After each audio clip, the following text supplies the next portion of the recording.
Welcome, everyone. Thank you for being here today. We'll get started shortly. It's 4:59. We'll probably get started about 5:01. We still have some attendees still logging in and getting settled down. Welcome to Sunday Sit-ins with ASALH, AUGS, and AARP. Looking forward to the session, so bear with us and we'll be right with you.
Good afternoon, everyone, and thank you for joining ASALH Richmond Sunday Sit-In.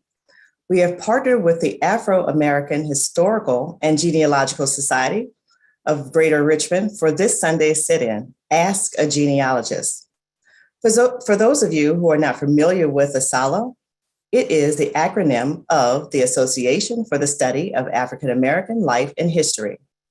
It was founded by Dr. Carter G. Woodson. Good afternoon, everyone, and thank you for joining ASALH Richmond. ASALH Richmond was chartered in 2020.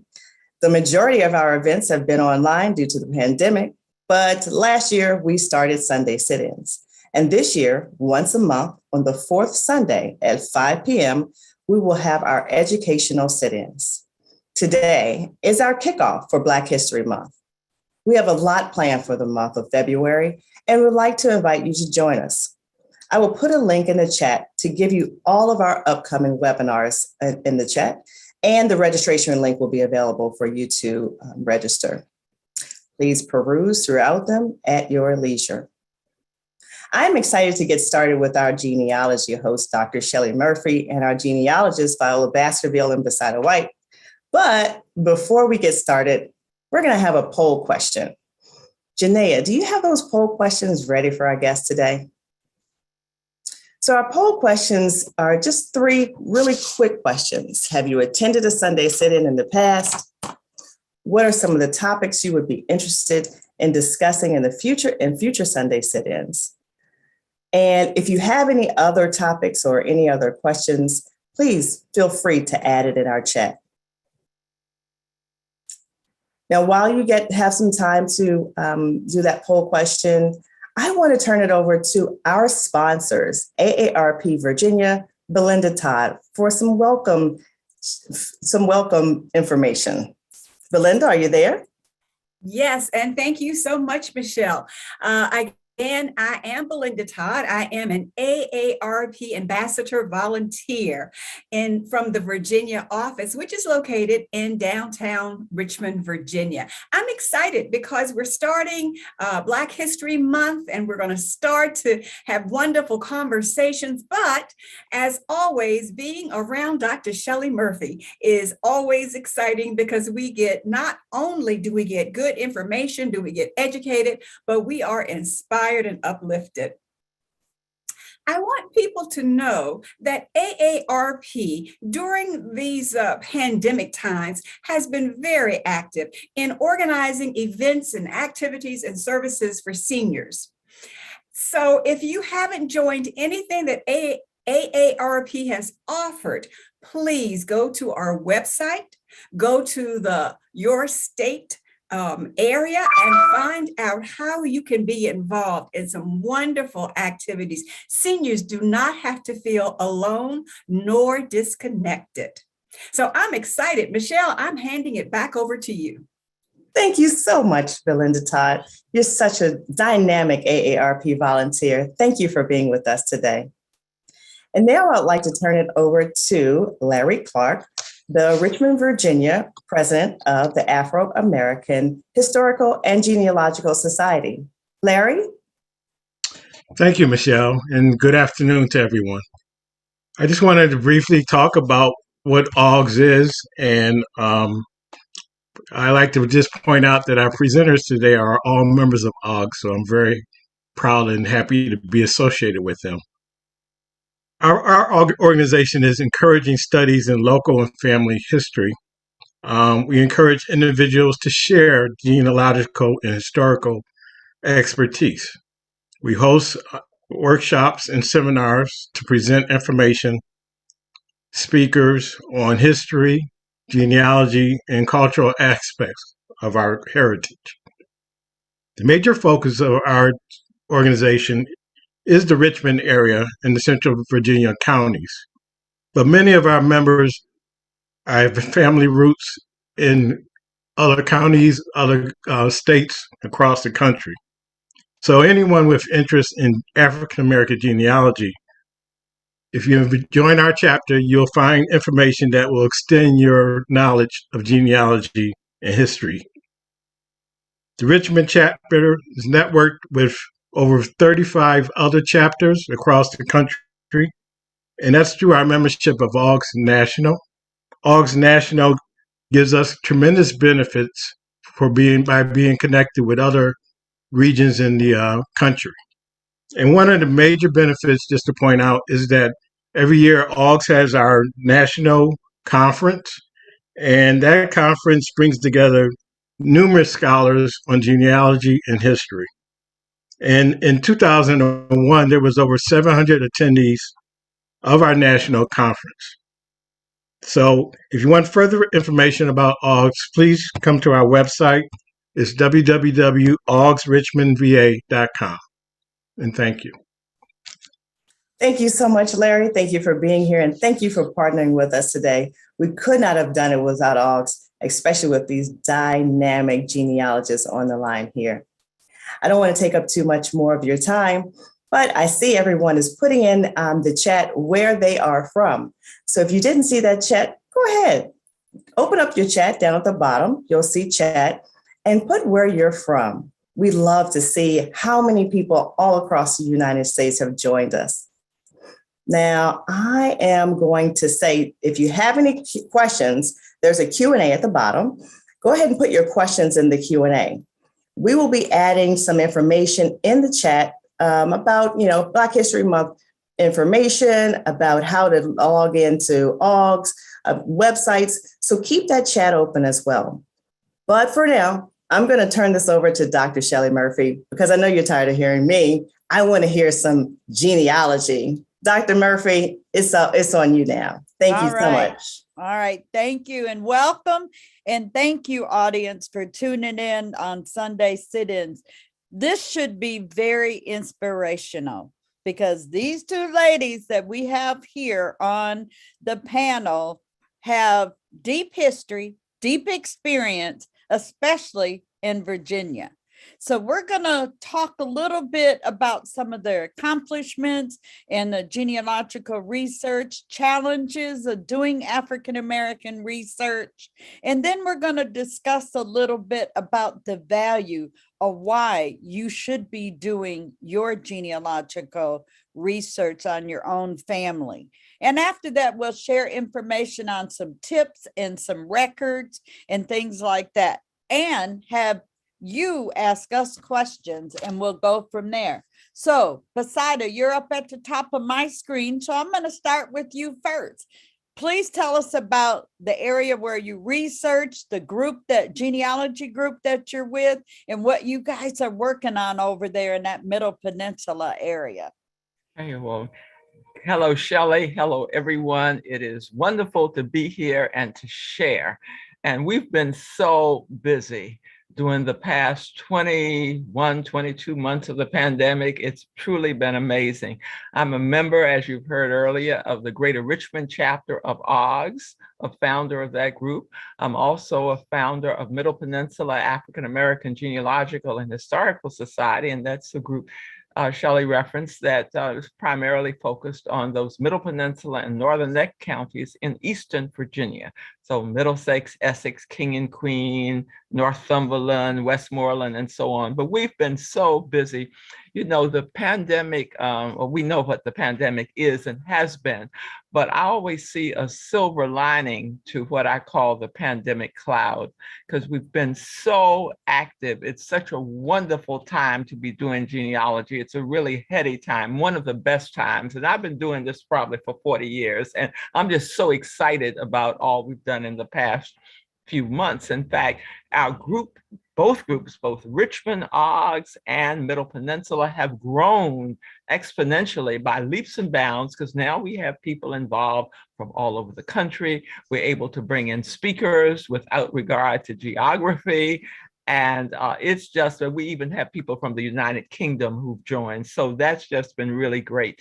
What some of the things we've been working on is Middle Peninsula has been, we've got a couple of 2 or 3 main research projects we've been working on. And some of that is around our attempt when we discovered, I guess about 3 years ago, that only 12% of the highway markers in the state, you know, those gray signs that you see around the byways and highways, only about 12% reference Black folks. So we thought, no, this isn't right. This is not how this should be. So we set to do something about it. And we've been so successful. We're so pleased. We unveiled 2 markers in 2021. We have 2 that have been approved that are set to be done in 2022. We've got 3 others actually that are in the pipeline.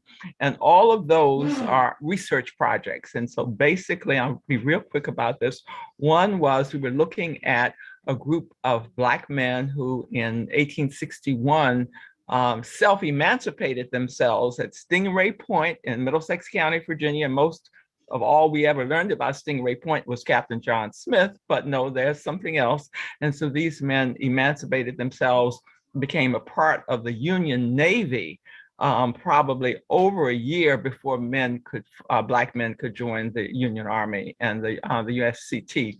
And so we did a highway marker and then a research. We've had a community research group trying to find the descendants of those sailors. Another area we've been working on is the documented lynchings in the area. In this area, we have 1 documented lynching in Essex County, 1 in King and Queen County. We were able to do the research to get the Essex County marker approved, and it's been put up, and we had the dedication last month. We had a research team trying to find the family of the victim. We were unable to do that, but they haven't given up. They're still researching. And now we have a research team, I guess, of about a dozen people from all over the country, many experienced genealogists, some who are just learning, but who are working on documenting the 1923 King and Queen lynching of a man named Horace Carter. And so we've just been really, really active and so pleased with that. And for me personally, I have, as long as I've been doing this, there are some lines in my family that have really been the difficult ones that have gotten short shrift. And so I've started to work on some of those. I've made all kinds of strides during the past 1.5 years. And we formed a closed Facebook group for one of the families that folks just didn't know each other. For another one of my very close families, in fact, my first cousins, we've done Zoom periodically, and we have spent more time together and learned more about each other and about our family history in the past 1.5 years than we have in 50 years. And so It's been a really good thing. There's so much going on, and we're just all really excited about it. I'm excited too. I love watching what you guys have been posting on Facebook, and the outreach to the community is what's really amazing, that everybody's coming in and saying, I want to help, or what can I do? Mm-hmm. So I'm going to turn this now over to Miss Viola Baskerville. Your turn. Hi, everybody. It's so great that you are joining us on these Sunday sit-ins. Our Richmond chapter just recently celebrated 10 years anniversary. We're really excited about all of the individual projects that we've done. But I think one of our best strides that we've made is just to increase our membership. And I think Zoom has allowed us to do that. We have every other monthly meetings, and we're seeing people from all over the United States. We're increasing our names, our surnames, because as our president said, we have people that are researching all over, but of course, all roads lead to Virginia. And so we interact with not only the Middle Peninsula chapter, but also other chapters that tune in. Personally, one of the things that I really worked on really hard before I even really got involved in AUGS was to make sure that we knew who our Reconstruction era African-American legislators were. So in about, I guess around about 2010 or so, I worked diligently to compile a list of our African-American Virginia state legislators who were in the Virginia Assembly doing Reconstruction. We had about 103 of those, submitted that proposal before the Martin Luther King Jr. Commission.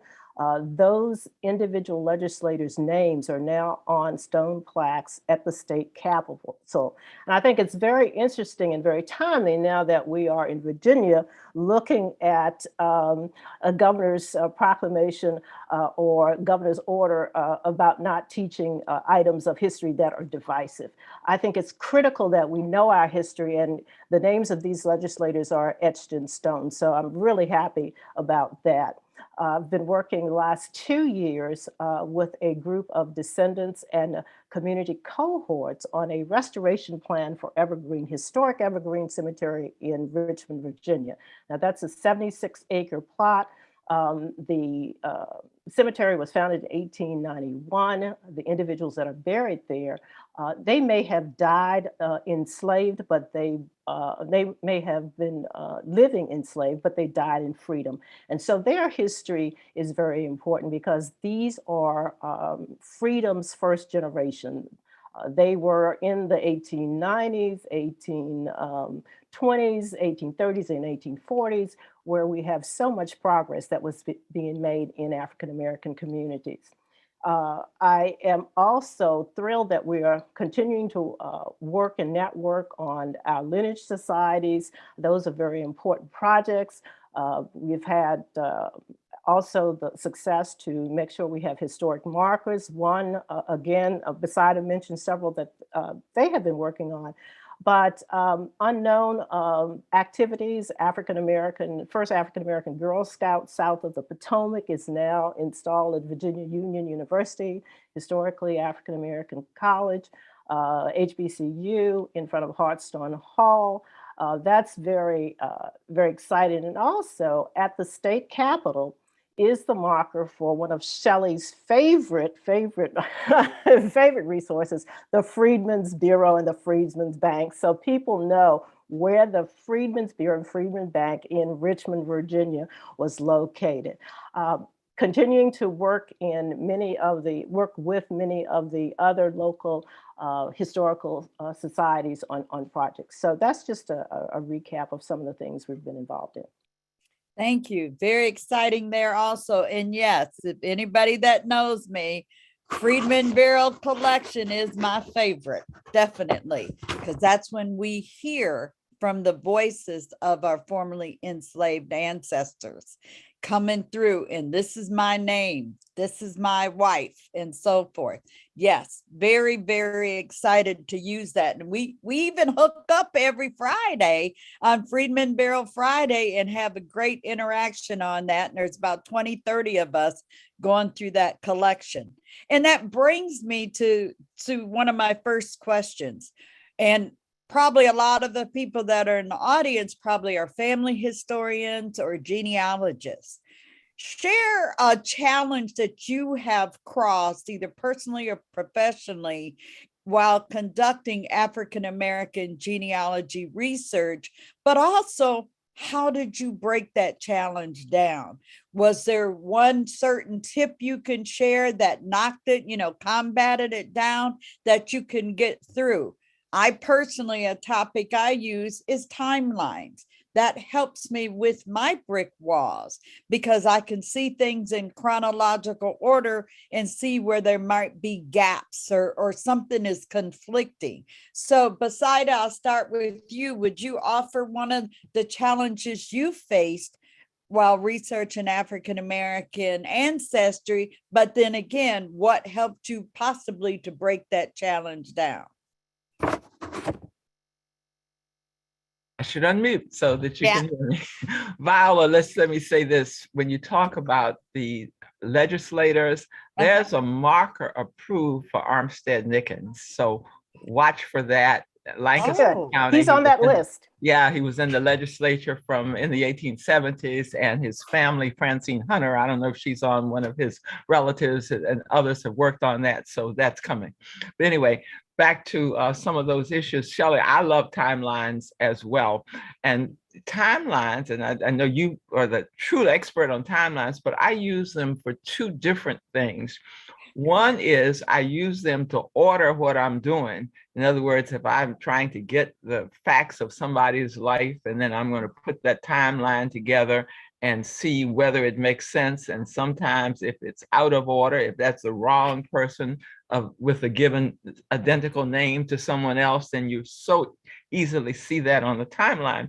But the other thing I do with timelines is they are such a wonderful vehicle for communicating information to others who are not as much maybe into this as we are. I know we've all had the instance when you're talking and you're just going on and on about family history and people's eyes start to glaze over because they said, okay, here she comes again. And so we use timelines in many of my families as a way of communicating. A timeline is user-friendly. So that, the layperson who's not so into history can just boom, boom, boom, read down the timeline. And so that's just something that I've used a lot in my research. I absolutely love them. But as to go back to your question, though, to me, one of the largest barriers in terms of African American history is the challenge of thinking that we can't do it. In other words, we've been told that, you can't do African-American research. There's nothing on Black that folks. 1870 myth they keep 1870 myth that Somebody's you can't get past. Right, that somebody put out, and it's far from the truth. Because I tell you, I am finding stuff each and every day. And I've been doing this for 40 plus years, and I'm still finding some. So the biggest challenge to me is the mental challenge. And then once we realize that, yes, we can break through the brick wall. No, not all Africans were enslaved. We can find that information. Then we get into all the little tidbits about how to go about doing that. Thank you. Great tip. Viola, what's one of the challenges you've come across and been able to solve? Well, I have a family line, my paternal line, that is from a burned out county. And so doing research in that area has been challenging. However, one of the things that has helped me tremendously was to have had a family oral tradition that was recorded, family history that was recorded. Now, not all family history is going to be actually 100% factual, but there is a kernel of truth there, or maybe kernels of truth there that you really are going to see being helpful as you go through that research. And so ways that I have been able to work around some of those obstacles because of the burned counties is to think of other resources. Are there other resources that were recorded at the state level, that were sent to the state level at some point, so you have another resource there? Are there federal records available so that you can look at those federal records? I have started to look at real estate abstracts and maps that have pinpointed location, because land, we are tied to the land. Our ancestors were tied to a location. So learning how to read those real estate maps has really opened up doors. And then always think there are surrounding counties or maybe a courthouse not too far away in another county that an item could have been recorded at. So just learning how to work around the obstacles. As Basada said, it's not impossible. It can be done. It's going to take digging to do it. And just to remember, this is a marathon. This is not a sprint. And everything is not online. And everything is not necessarily in a public repository. It can be in a very private repository. So just trying to think, where else can I look and who else may have this? And interesting enough, I found out 3 years ago that there is a treasure trove of information on this particular county, or people who lived in this particular county, that is not in the county and not in the state. It's out of state. So I actually had to get in my car and drive out of state to take 3 and 4 days to go through that treasure trove. So it's not impossible. Our ancestors want to be found, yes, and they are calling to us. So just stay at it. And I agree with that. And I also want to share the fact from both of your responses is make sure research, and not just African-American research, but genealogical research, that you exhaust that local level first. And again, you mentioned not everything is online, this, that, and other. Well, absolutely correct. But the records weren't created in Washington, D.C. They were created in that county, in that local arena where your people were at. So one thing you want to do is look at that local level, find out what's there: churches, courthouse, cemeteries, schools, those type of things. And to follow up on another thing, you talked about that the record might not be somewhere, it could be in another place. You need to know the path of the document. If there's 2 parties signing on a document, who got a copy? Where did it go after the signatures are on it? Did a copy get sent to the state, or did it if it happened at the city or county level? So I think understanding a little bit on the path of the document, and this is one of the things I talk about quite a bit, because a lot of us understand certain ones, but not everywhere. And I think about Buckingham County doing a talk about the burned courthouse. And what we found was in the research, her name was Joanne Yeck.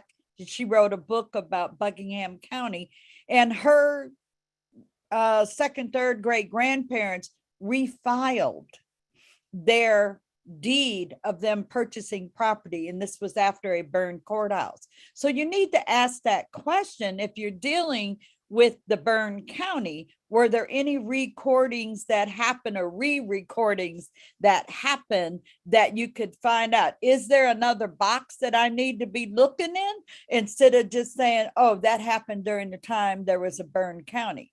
Well, we know people were still being born, dying, marrying, buying and selling land when that courthouse burnt down.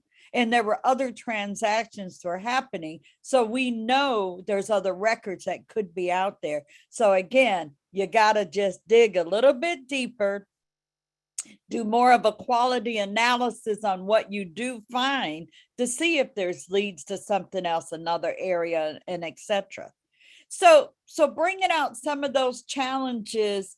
So for African Americans, particularly doing the family research, why do you feel that it's important that that should be done? You know, personal view or overall, why is it important that this needs to be done? Viola, you made the point of saying that the ancestors want to be found.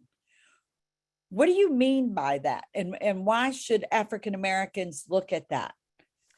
I think particularly we need to make sure their stories are told correctly and from a perspective that is culturally in sync with our experiences.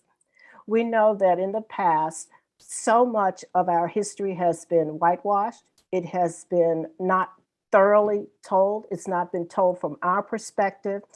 And as we research these stories, we find out how excellent our people have been and how much they have made and contributed to not only American history, but world history.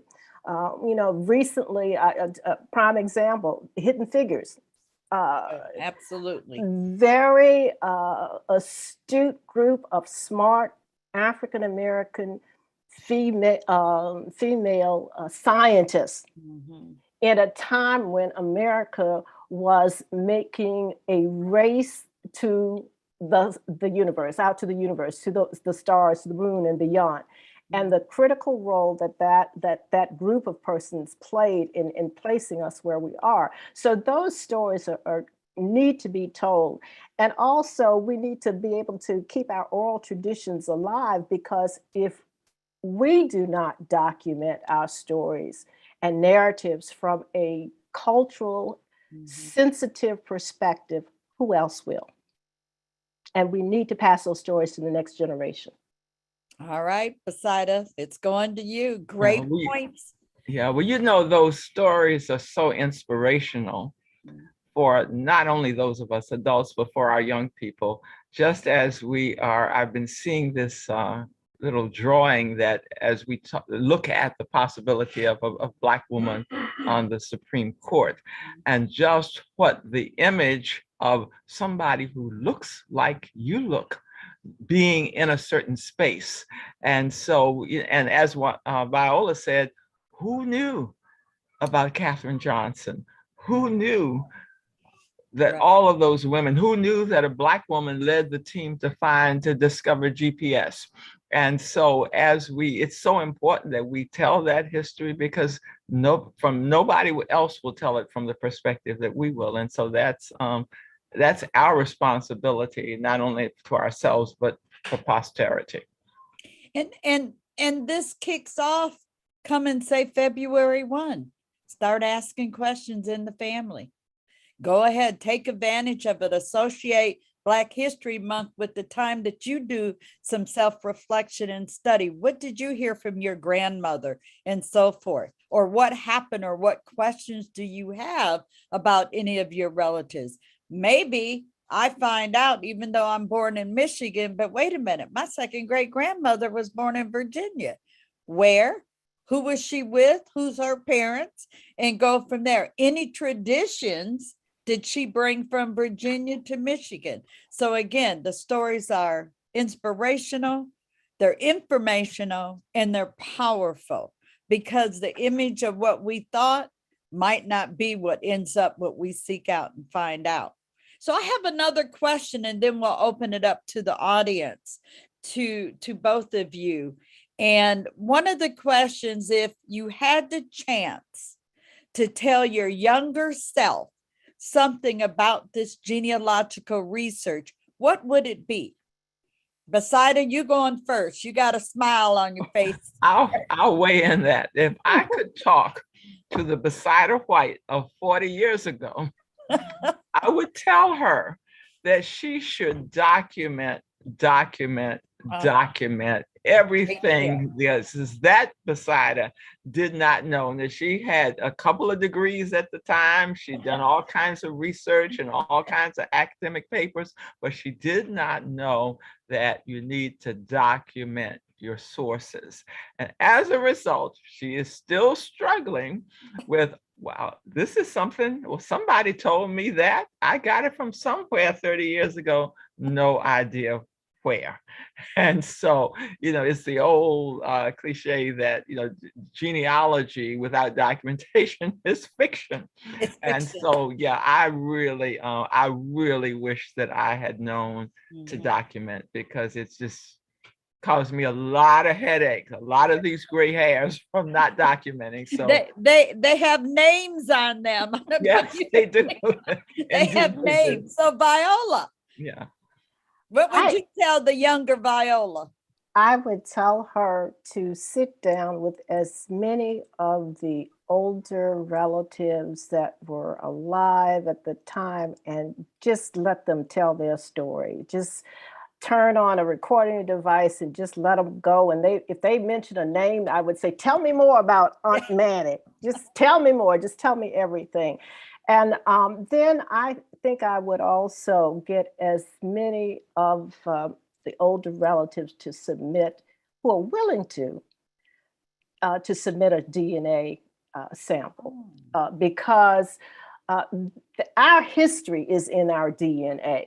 And of course, when those older relatives have that DNA submitted, that's more of a connection to a previous generation. So those are two things I would do. Of course, 30 years ago or 40 years ago, that wasn't the case then. Right. But now that is the case. Now that's the case, and there's so many companies that have the DNA possibilities of do your research and find out what's the best company to use, and also how does that fit in with your plan. But again, take the oral history, because there's so much information there from the older relatives as possible, and then get them to spit in that tube.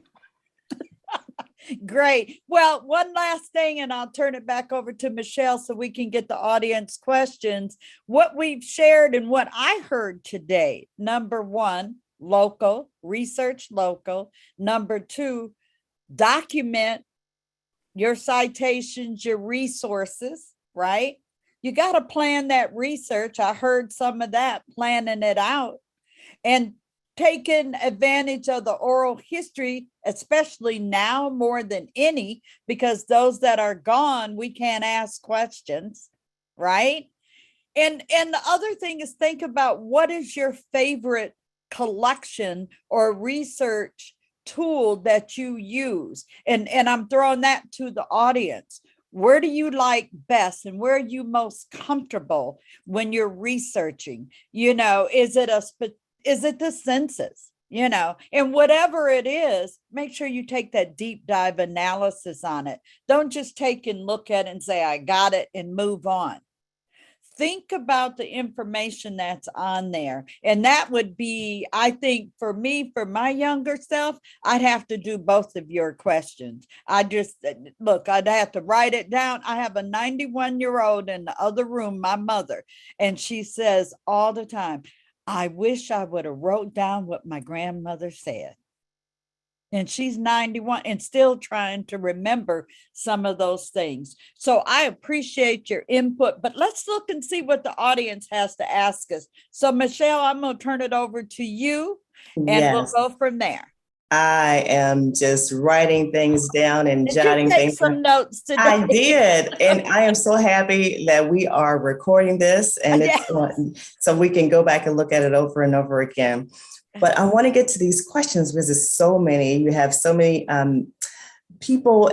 The first one is from Tanya Lassane, and she asked, I'd like to know how to navigate the index of marriages, et cetera, for places like New York, since they give so little information about many relatives who migrated north.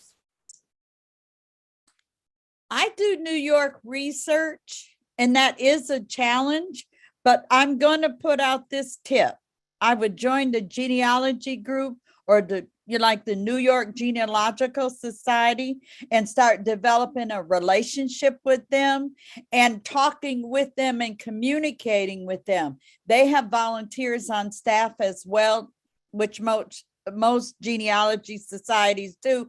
They will help you if you're looking for something.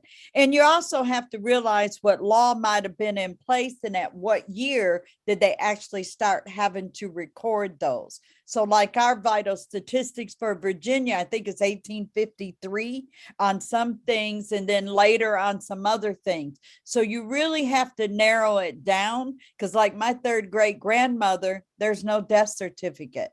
We know she's not there, and we know she died.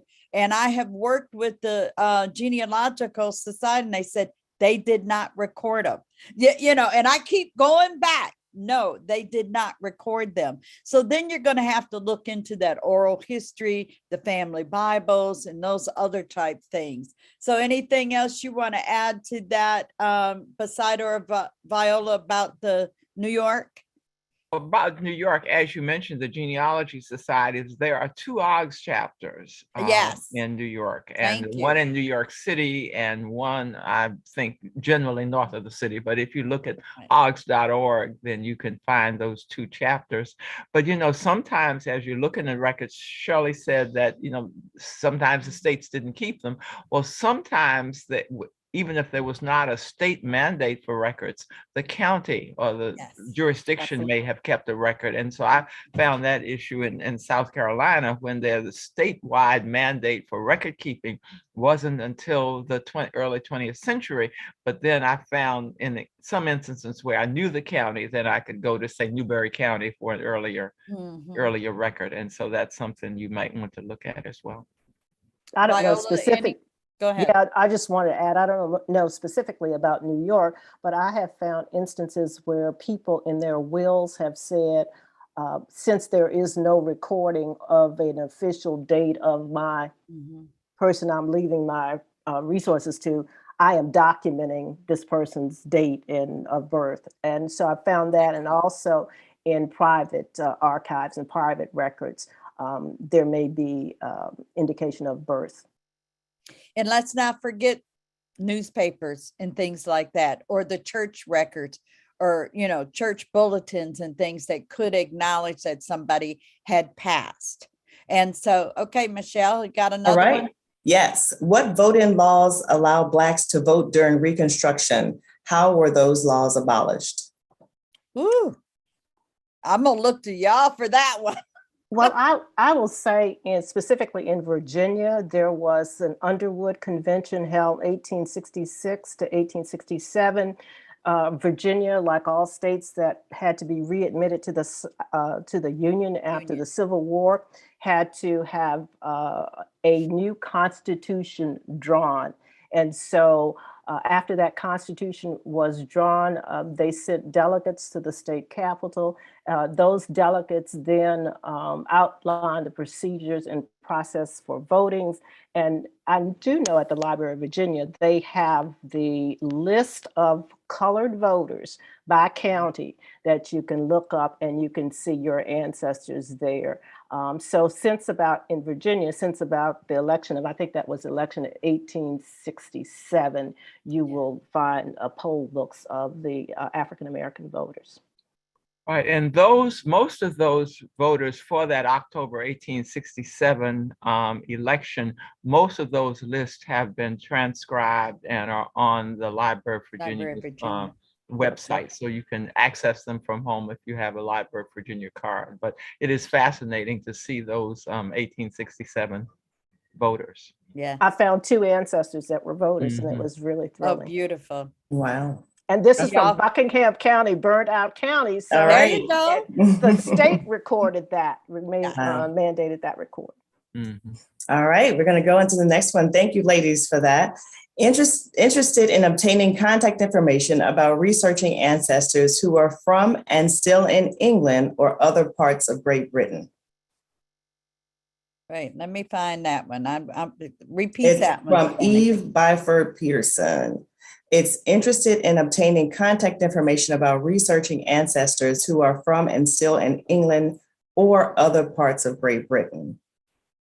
I would just weigh in a little bit about Great Britain, is that we've actually had some folks from the United Kingdom to join our genealogy society because they have Eastern Virginia roots.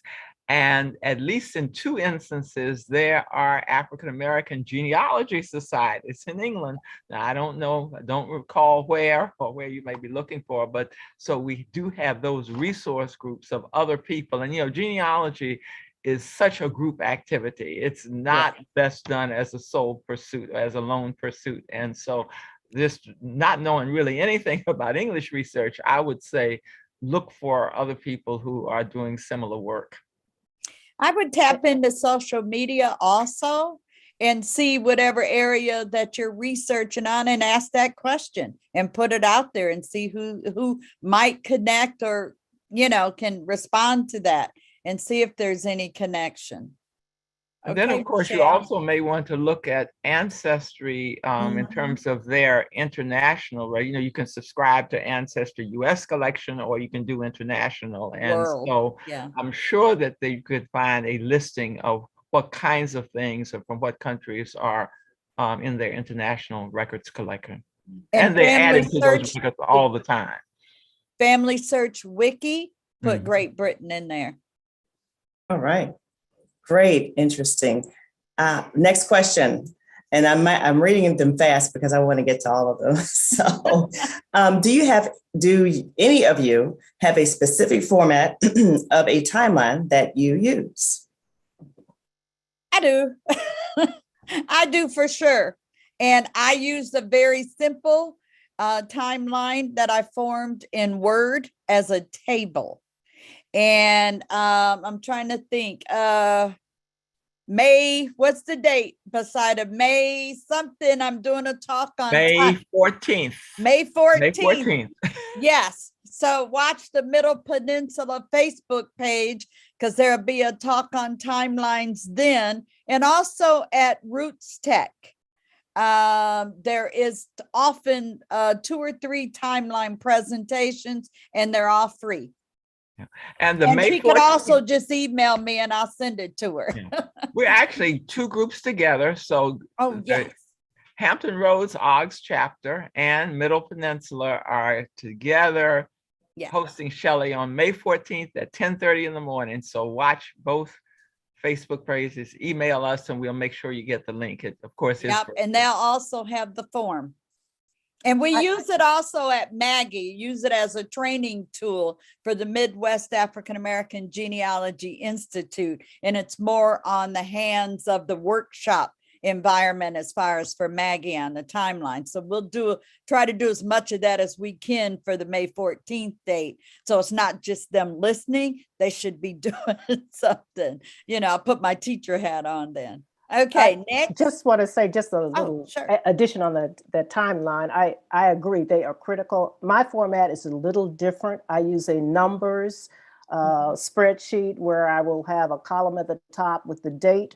The second column will have the person or event. And in the third column, I will have a source. And then I'll have my notes and then my source. So 4 different topics. And then I can add according to chronological order, the earliest item, and then I can add an earlier item if I have to.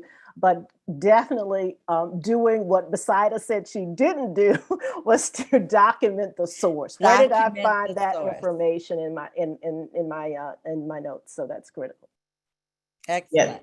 Yeah. And I found that if I did not document the source, it takes me an hour, and then I look and I'm like, oh, I've already done this research before. So document your source is always good. Okay. Slave registries are now included in Ancestry.com, but I have no clue how that will help me connect with those prior to a certain date. How am I to read them or connect them? Is there a simple way?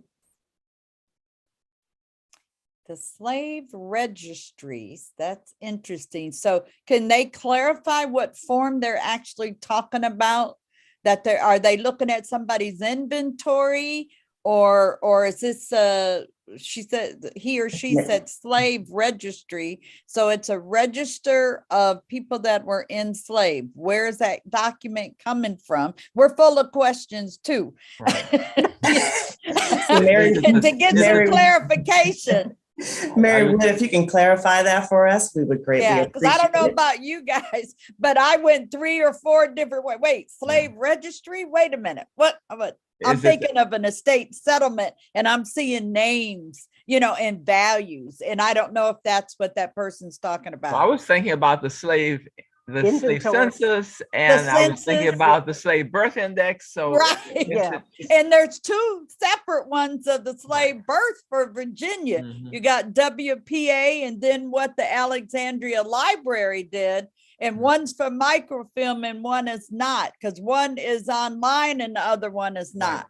you know, so that's another excellent tool and resources. So I hope people are picking up on the things we're calling out, because Family Search does have the WPA slave birth index. The Alexandria Library, you're going to find in the public libraries and the historical societies and things in Viola's like house. in my house too. They're in my house too. Yeah. And there's six little books. Volume. Yes. Little baby blue books, and they're a great asset. Yeah, So. shout out to Leslie Anderson. Absolutely. Yes. Absolutely. She So joins Mary- us on Friday nights too. And I have a response from Mary Wood. She said, no, she's regarding the listed, just no names, listed just counts. Just, I guess she's talking about the counts of the slaves. 1850 and 1860 Yeah. slave 1860 schedule. Oh, she's talking census. about the census Census schedule. schedules. Mhm. Yes. So I guess let me go back to her question. She says the census schedule are now included in Ancestry.com, but I have no clue how that will help me connect to those prior to that certain date. How am I to read them or connect them? Is there a simple way? So I'll say something real quick. As far as those 1850 and 1860 slave schedules, what you're going to see is just the name of the head of the household that is a slaveholder, or it's the overseer. And then the enslaved people are only identified by gender, age, and their race or their color. So you have a lot more to do on that front end and the back end before you get to the 1850 and 60 slave schedule, because there's only 3 or 4 counties in the whole United States that have names identified on those schedules. And in Virginia, it ain't there. If you're looking in Virginia, that is not one of the counties. But my thing would be to start from the 1870 census and then hit that Freedmen Bureau time, because you've got to first determine if your folks were enslaved or if they were free. So you got the 1860 slave schedule, but you got the 1860, I'm going to say regular schedule. And Viola or Basad, I'll let y'all take it from there. Well, because the 1860s census is the first one where you have the head of the household, yes, and you have names of the people in the household. Well, 1850 was the name of the people in the household, right. Then 1860s. But you have free inhabitants. Correct. So both the 1850 and the 1860s census look closely because they are identified by race. You can have a person's, if they were free, you can have their full name and their identification by race, their age and gender, and then you will see groups of people together. And if you can go to the 18 and want to switch and say 1870, and you can identify groups of people together in ages, you can maybe make a comparison of that group in an 1860 census that did not have names and they were enslaved. But you can only I guess, say this may be this group without any other further documentation or evidence. Yeah. I would be very careful of making assumptions about identifying people in the slave schedules. There is a television show that we all watch, and they are so quick. He is cleaning it up. The last time he looked at it, he did very well. He did better. Well, they are so quick to come up with an answer. One of our favorite scholars to say that, oh, this is your great-grandfather. And you may not be able to make that. I'll give an example in my family. My double great-grandfather was the enslaver. And my great-grandfather, his son, was born in 1857. So in the 1860 slave census, it says that my double great-grandfather enslaved 23 people. 22 are listed as Black. 1 is listed as mulatto, male, and 3 years old. So there is a pretty good chance that that's probably my great-grandfather. But most of the time, no, you probably won't. As Viola said, you might get groupings of people, but you may not be able to determine that. I'm working on another project where this person, an enslaved man, was sold south from Essex County to Mississippi, and he purportedly left a wife and a child, and he was sold in 1859. In the 1860 slave census, the enslaver, whose identity we know, enslaves two people, an 18-year-old woman and a 2-year-old child. So, that's probably. But it's a deeper analysis right, in order it's to probably, get to but there. in most of the instances, it just really doesn't happen like it does on television. Correct. And just to say, that person you're talking about, it's all made for television. When it looks and sounds good. It does. Yeah. We cringe. We cringe, but he's getting better. Yes, He's getting better. Yeah. So I have one. This one, I know. I heard you talk yesterday, Dr. Murphy. How do you think the 1950 U.S. Census will impact our research, especially Virginia? How it's going to impact our research? Well, number one, and as I mentioned yesterday, we're now not necessarily, when we look at the 1950 census, we might not be calling people ancestors that you might be looking at. You're looking at people that are still alive and wondering. But the biggest impact, I think, is that people need to plan and set that goal for who they're looking for to be in that 1950 census and what is it that they want to know. So the impacts will take them more into a deeper dive into their tree and what they already know about this line. Who should be in that 1950 census? If they're not born before April 1st, 1950, they're not going to be there because they have to be alive prior to when they started taking the census, which was April 1st, 1950. And so I think the benefit is we're going to be able to connect. And one of the things I recommend is looking at 1940 and also 1950 and doing a comparison. You got a 10-year span there, see what other records were created within that 10-year span, and then look at what questions were answered in 1940. Hey, 1950, are my people still in the same place? And wait a minute, do they have the same neighbors? And start looking also at community, not just individual. And I'll let the other two, if they want to chime in on about the 1950. I'm excited about it. I won't show up in it yet. I'll have to wait, but I have family that I know will be there, and it will be nice to be able to see someone that's living. And like I said, they're not going to be ancestors. I got brothers that will show up this time around because I didn't get them in the 1940 census. So there's all kinds of things that will come from those questions that are asked. Beside or Viola, any comments on that? I'm excited, and I'm going to be in this one.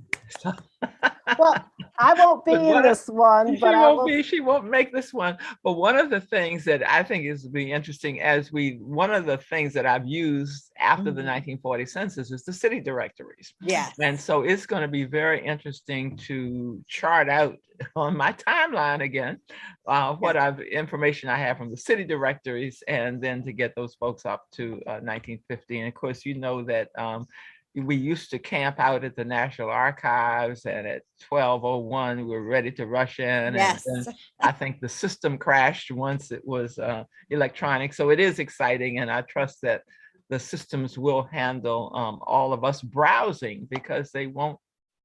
I don't know how long it will take to get them indexed. Well, and they've got that artificial intelligence, Ancestry, and the National Archives. That's their approach to the 1950 census. Now, when that's going to be done and how accurate it's going to be and how many volunteers is it going to take to get that cleaned up, and again, for us to be able to see it. Viola, I'm sorry. I just wanted quickly, I was thinking about that census and how it can be beneficial for our DNA research. I won't be in that census, but I will have relatives, aunts, uncles. Maybe there are aunts, uncles I did not know about. And one of the things that we need to make sure that we build out our family trees, because those family trees then help us with our DNA matches. I have so many DNA matches, but I go and open them and they have not built out, whoever submitted their information did not build out their tree. And I'm trying to figure out who is this person, my fourth cousin or my fifth cousin? And that's because the match didn't build out their tree. So I'm looking forward to that 1950 information to help me clear up any holes in my relatives that I may not have. Michelle, one last little tip. Folks, get a genealogy buddy. And if you don't belong to a genealogy group, get you a buddy. Or if you're in a genealogy group, look at your group, maybe setting up study groups or something. Maybe you're focusing on a certain area. Besida mentioned Essex County. Maybe there's 2 or 3 members in that chapter that are researching, wherever you're at, Essex County, Virginia. Start working together and sharing information and resources and things. And I think that's a takeaway for any time that's coming up. And it's beneficial because I go to my genealogy buddies for my challenges, not just successes, but more of the challenges, because it's probably something they have faced as well. And maybe the 2 or 3 heads together can help resolve that. There you go, Michelle, or beside it. Yeah, I just wanted to piggyback on what Viola said about the lack of trees. It's so frustrating. In fact, we often think that the people who don't have trees are those folks who responded to the ethnicity advertising on television and who are not really genealogists, but just wanted to find out whether they should be wearing the lederhosen or the kilt. And so they don't ever look back at it. But what we're seeing is that many of genealogists, many of the persons in our groups don't have trees. So please attach a tree to your your DNA results. I mean, please do.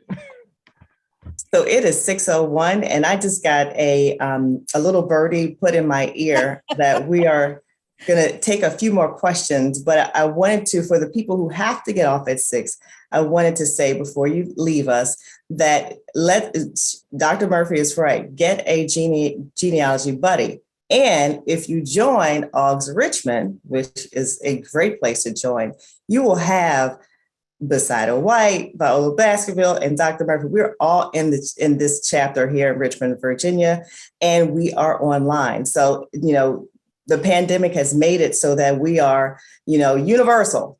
So join AUGS Richmond. That's just a plug for AUGS Richmond. I want to go into another question. And thank you all for the ones who have to leave, but we'll stay on for about another 10 minutes, take a couple more questions, and then we'll segue out. But there's one that, what is the best place to contribute names we come across in old documents that are not currently in a database or online for others to search? Oh, I'd go right to the county and look and see if there's a genealogy group, or right to the historical society type thing. And again, I'm a big social media person. So Facebook, if I've got a collection or something like that, and if I'm not seeing it or seeing the location, I'm going to start a page. They will come. They will come. Yeah. Oh, you're on mute, Michelle. Someone asked, what is a double great grandparent? 2 times, I think. Well, we can't hear you, Besida. You're on mute. Okay. There's your grandparent, which is your parents' parent. And then the next person in line is your great grandparent. So the double great grandparent is 2 greats, great. And so we just say then you're triple great, or you're 4 times great, or you're 5 times great, and ad infinitum, but just a way of just stepping back through all of your direct line of ancestors. But double great, meaning great. Mm-hmm. Great. And here's another one. Have any of you published your genealogies in a book format with visuals? I'm doing a book now, but it's on Black Revolutionary soldiers of Central Virginia. I've only wrote blogs and I've got a Calvin Clark Davis, which will be something also that'll be published. And he was a World War II veteran that was killed in Germany. So, but no, only blogs. I'm working on a project. I have been researching the last 2.5 years, free people of color in a burned out county in Virginia, where I've actually compiled documentation of their existence and their names from about 13, 14 different resources. And I've to date over 900 names and what their occupations were, a little bit about their lives. And I just recently found out that my best friend in law school's husband is a publisher. So Great.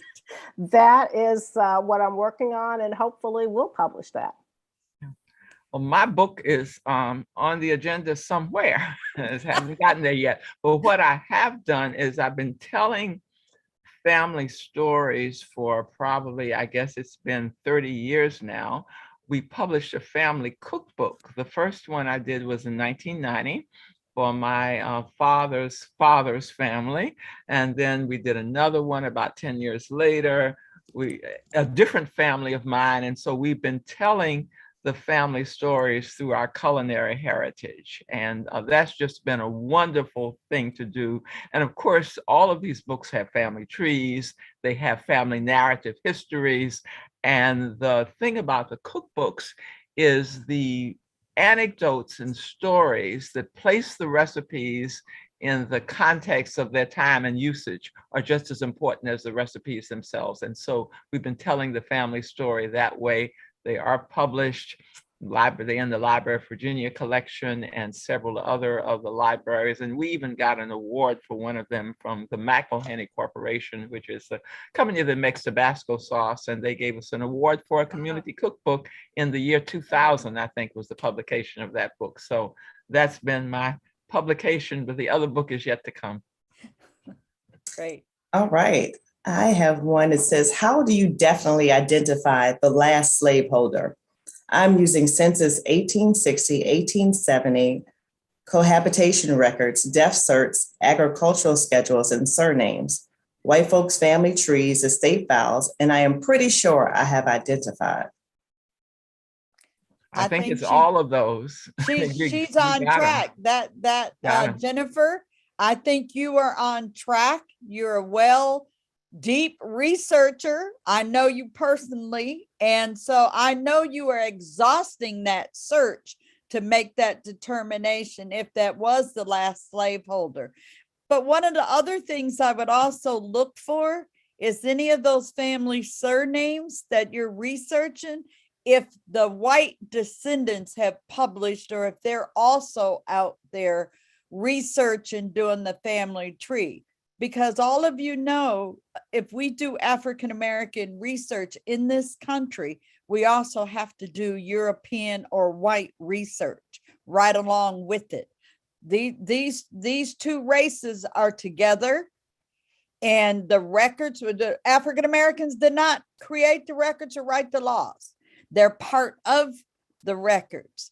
Who's the record holder and where are the records being held at? It's not at my house or at your house. So you need to track where that information or who's the holder, know that law that's in place during that time. Why did they have to do it? Why was it created? And then find out again, are the descendants of the slaveholder who you think you have identified, are any of them out there, family historians or genealogists, and hope that they'll communicate with you. In my work with UVA, I've had great success with descendants of the slaveholders wanting to help identify and sharing information. So you're on the right track, as far as I'm concerned. I love those cohabitation records. If you are lucky enough to have them in the jurisdiction you're researching, then they're golden. Yes. I learned about cohabitation records from Viola Baskerville herself. So thank you. Well, that's how I found my third-time great-grandfather who was an enslaved person in King William County. So, and Virginia had two sets that were outstanding. Prince Edward County and Hanover County. So those are two outstanding sets of cohabitation schedules that actually ask the former owner. The last slaver. Mhm. And of course, And- for Virginia, you'll find those cohabitation records in two different places. Right. Some of them, the ones that ended up at the National Archives, are on Family Search and were indexed back when we indexed the Virginia Freedmen's Bureau records starting in 2007. But then the ones that were not at National Archives, were housed at Library of Virginia, Right. are on the Library of Virginia website. So you've got to look at a couple of different places there, but they're far from comprehensive. Some of the counties, unfortunately, just the records did not survive. So I have a quick question. Herman Rivers is asking, when was the voter rights law and when were they abolished? And I, we know about 1867, we got Lister online, but were the voting, his question said about the voting rights laws and when they were abolished. And so I think he must have another question. Oh, when the voter laws allowed Blacks to vote during Reconstruction, how were those laws abolished? Bezodic probably can chime in, but I do know starting in 1902, there was a new constitution for Virginia enacted. And what happened was systematically the ability to qualify to vote was so strenuous that it really prohibited African Americans from being qualified voters. Right, the Constitutional Convention of 1901, 1902, and that's kind of as Viola said, the beginning of Jim Crow, at least in this state, and that would vary from obviously from state to state. Okay, back to you, Michelle. Okay, here's a question, and I'm not sure if you can see this one, but this is from Yvette, and it says, I have had a bit of difficulty deciphering the names of family members. In addition to same names, I have problems deciphering different names for the same person in different census. In some places, the name is Lotta, another places it's Lottie, another place is Charlotte, etc. And that question is gone, but she was saying, is there a book or something that she can get help with to decipher the different names and how she can do that properly? I will make a comment that on WikiTree, there's a thing about deciphering names. And, like we got Sally, Sarah, Edward, Ned, those type things that look to be the common things. I would be watching those dates and who's around that person to make sure you're focusing on the same one. Spelling has never counted. And from census to census or document to document, even in the Freedmen Bureau, we see the different variations of spelling or a different name. And it might identify that, formerly enslaved by so-and-so, or here was the master or whatever. But you're going to have to stay tuned to who's around that person and all the different spellings. And I personally would chart it out. Everywhere you see it year by year and chart that out and make the best conclusion you can from charting it out, not necessarily a timeline, but everywhere you see the differences in the dates and who's around them and do a more of analysis that way. And you might need to talk that out with you in that document, walking through and what's making sense. Mm-hmm. I see Jean Cooper, she's in here, and she said, talk it out just like you said. So, say the name and then say it how someone would say it. It might say Lottie or Charlotte or Charlotte, or, you have to just, I normally write it down on a sheet of paper and write it in different ways and then look for it in different ways. And thank you, Jean, for being here. And those of you that don't know Jean, I'm sorry, Jean, I'm calling you out, but it's Jean L. Cooper. And she authored that book called The Index to the Antebellum Southern Plantation, a great resource that a lot of genealogists use. So thank you. I have that book right with them little light blue books of the slave birth index, but you're able to look in at states, different counties, write down surnames and locations as far as finding plantations and etc. So again, great resource for genealogists. And if she can throw that link into the chat or something, I'd appreciate it, because some people might not be aware of it.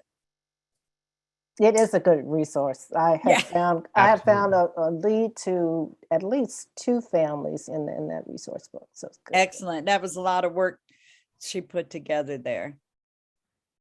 Well, it is 6:14, and I'm gonna say that we're gonna call it quits, but I want to get last words from each one of you. I want to thank Besida White and Viola Baskerville and Dr. Murphy for being here, because without you, we could not have had this phenomenal Ask a Genealogist event. But I want you all to close it out so that we can hear one last great word from each one of you. I'll go with Besida first, then Viola. Well, I have one general thing to say and then one pretty specific.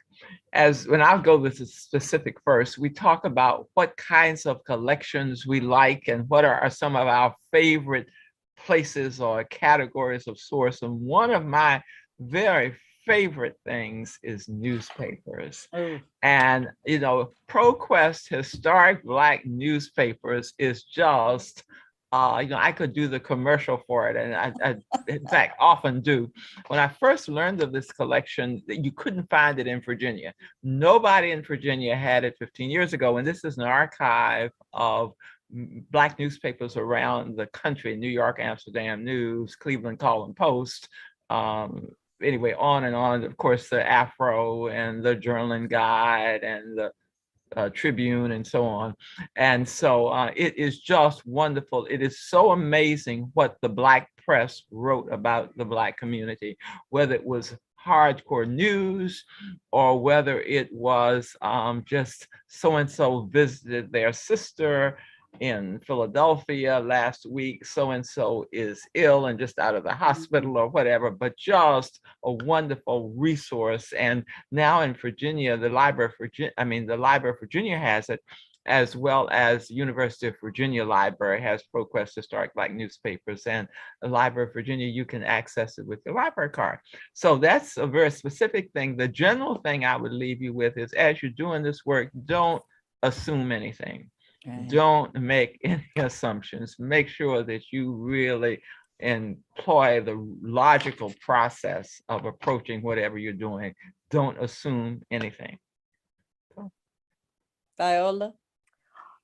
Ditto to everything Besida said. I love the Black press. I mean, just the press in general is wonderful, because I found a family connection for a client that was not anywhere else, because she was looking in a burned out county. But the newspaper was there, even the courthouse burned down. One of my favorite resources is the Virginia Index to Estates, 1800 to 1865. You go through there, you pick your area, you pick your county, and it saves so much on traveling around, because you can go right, if you got a family of Smithersons or whatever, it'll tell you every deed, will that's recorded everywhere in that locality, and maybe in other localities. And I have found deeds and wills that have been from out of state recorded in Virginia that's in that index. And remember, genealogy is not a race, it is a marathon. It is a commitment, a passion. Get the next generation engaged, even if it's a technology project with you. Everybody loves the DNA. Hook the DNA up with the technology and make it very creative and fun. Excellent. I'm going to ditto both of the ladies, and my 2 little comments. One is, stick with the basics. There's no magic out here. Stick with the basics. Understand African-American history in this country. find out what records and resources are available in the area that you're researching, start local and build out. And remember, every record creates a record. You need to self-analyze what you're dealing with. Everything, even the census, you need to question what's on there and find out what leads or what information it is trying to tell you, and plan your research. So those are my little tips to share. Last words, per se. Yes, thank you, thank you, thank you, ladies. I know it's not your last words. I love listening to you all.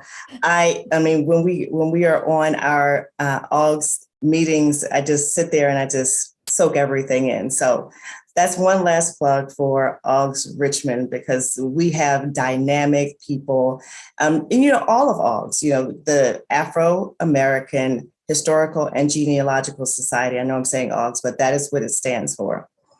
I want to thank everyone here who has joined us for the ASALH sit-ins, Richmond, Virginia. Our sponsor, AARP, we could not have done it without you. We have utilized your platform to have many people on this call today. We had a record number, and I am excited about that. We've had questions from all over, people from all over the United States. I see ASALH members, I see AARP members, I see AUGS members from all over.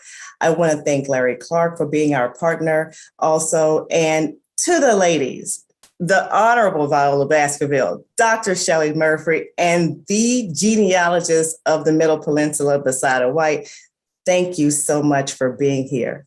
Now, don't forget, we have Black History Month. This is our kickoff to Black History Month. We have Black History Month happenings all throughout the month of February.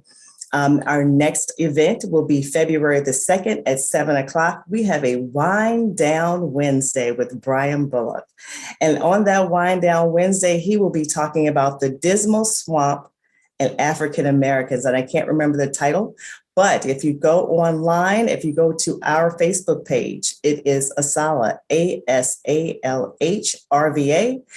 There is a registration link, and you can go there and you can register. And we have, and that is for every Wednesday in the month of February, Brian Bullock Wind Down Wednesday. It's a film series. He'll be showing film, a short film, and we have one with the Richmond 34. We have one with, it's so many of them, I can't remember.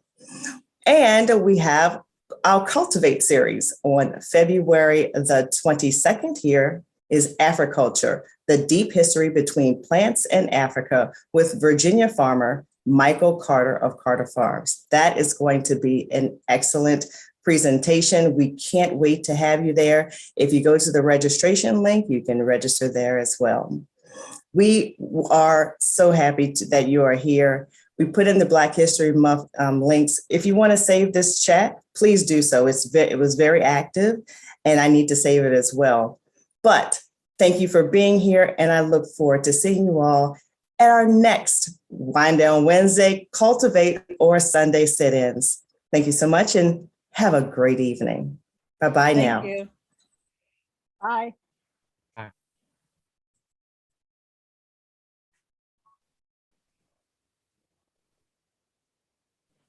Thank you, ladies. Thank you so